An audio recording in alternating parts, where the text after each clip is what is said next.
Hai semua, Assalamualaikum, selamat datang di channel The Kitchen. Pada video kali ini saya akan membuat sosis Solo. Sosis Solo ini tetap kokoh meskipun sudah dingin. Mau tahu cara saya membuatnya? Ikuti terus videonya sampai selesai ya. Tapi sebelumnya jangan lupa untuk like, komen, juga subscribe channel ini. Terima kasih. Dan ini untuk bahan-bahannya, resep lengkapnya bisa dilihat di description box. Untuk isiannya di sini saya menggunakan daging ayam filet yang saya rebus dan saya haluskan seperti ini. Atau boleh juga disuir-suir ayamnya ya. Untuk bumbunya ini kita haluskan terlebih dahulu. Setelah dihaluskan lalu kita masak hingga matang dan harum. Masukkan daun salam dan serehnya. Tambahkan setengah saset santan instan.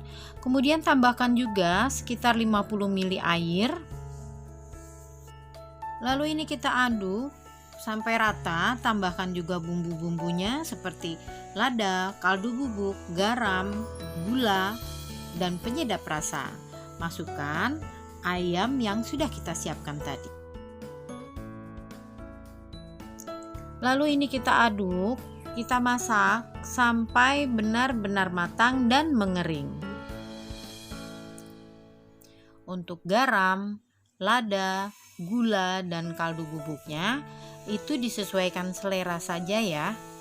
Setelah sudah mulai mengering seperti ini, daun salam dan serehnya kita angkat, kemudian kita tes rasa. Apabila sudah pas, lalu kita angkat dan kita dinginkan.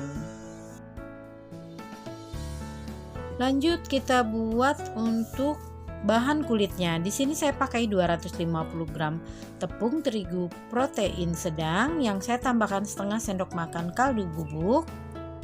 Lalu ini kita aduk dulu, tambahkan air sedikit demi sedikit secara bertahap ya. Ini di sini saya pakai airnya sebanyak 630 ml.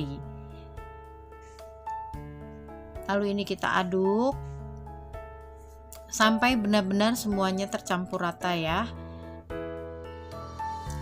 Di sini kenapa saya memasukkan airnya secara bertahap?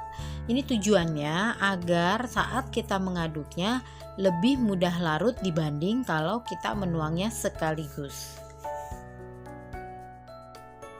Untuk membuat adonan bahan kulitnya, ini bisa juga kita menggunakan mixer atau blender agar proses mengaduknya lebih cepat. Setelah kita aduk dan kita masukkan air semuanya, lalu kita tambahkan 3 butir telur. Ini kita kocok lagi hingga tercampur rata. Lalu tambahkan juga 3 sendok makan minyak sayur.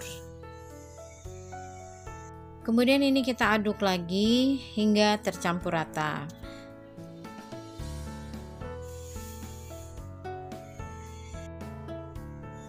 Ini seperti sudah tercampur rata. Setelah itu, untuk memastikan tidak ada yang bergerindil, lalu kita tuang dan kita saring terlebih dahulu ya. Setelah disaring, hasil adonannya seperti ini, licin dan sedikit encer.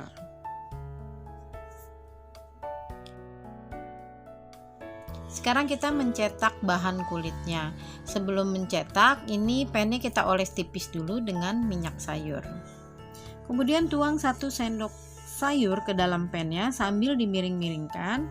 Nah, setelah bagian pinggiran kulitnya ini terangkat seperti ini, tandanya kulitnya sudah matang dan siap diangkat. Setelah dicetak semua adonan kulitnya, ini hasilnya ya. Kulitnya lentur dan tidak mudah robek.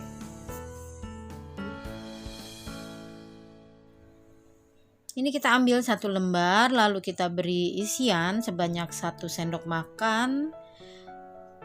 Dan saat menggulungnya usahakan sambil dipadatkan agar saat digoreng nanti tidak ada udara yang berada di dalam gulungannya. Lakukan sampai semuanya selesai kita isi ya. Untuk isian sosis Solo ini, selain menggunakan daging ayam, juga bisa menggunakan daging sapi. Jangan lupa saat menggulung sosis Solonya selalu dipadatkan ya, karena itu tips supaya sosis Solo kita tetap kokoh walau sudah dingin. Untuk satu resep ini menghasilkan 22 piece sosis Solo. Lalu siapkan 2 butir telur yang kita tambahkan 2 sendok makan air. Lalu kita kocok lepas sebagai bahan pelapis sebelum sosis Solonya kita goreng. Boleh juga ditambahkan sedikit garam untuk bahan pelapisnya. Di sini saya hanya menggoreng sebagian, yang sebagian saya simpan di freezer untuk stok cemilan saya di rumah. Lalu masukkan sosis Solo ke dalam kocokan telur tadi. Ini kita goreng dengan menggunakan api sedang saja.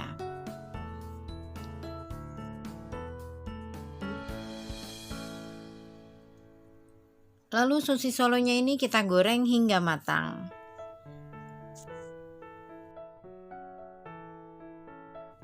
Satu lagi tips dari saya, agar isian dari sosis Solo ini tidak mudah basi, saat membuat isiannya ini harus benar-benar kering. Jadi isiannya ini tidak mudah basi. Setelah kuning kemasan seperti ini, kita angkat dan kita dinginkan terlebih dahulu. Setelah dingin, ini bisa kita kemas menggunakan plastik OPP yang ada seal tipnya seperti ini. Lalu kita buka lemnya dan kita gulung seperti ini. Dan masukkan 1 cabai rawit hijau ke dalam plastiknya seperti ini. Selain untuk cemilan di rumah, ini bisa jadi untuk ide jualan atau variasi isian snack box kita. Selamat mencoba, semoga berhasil.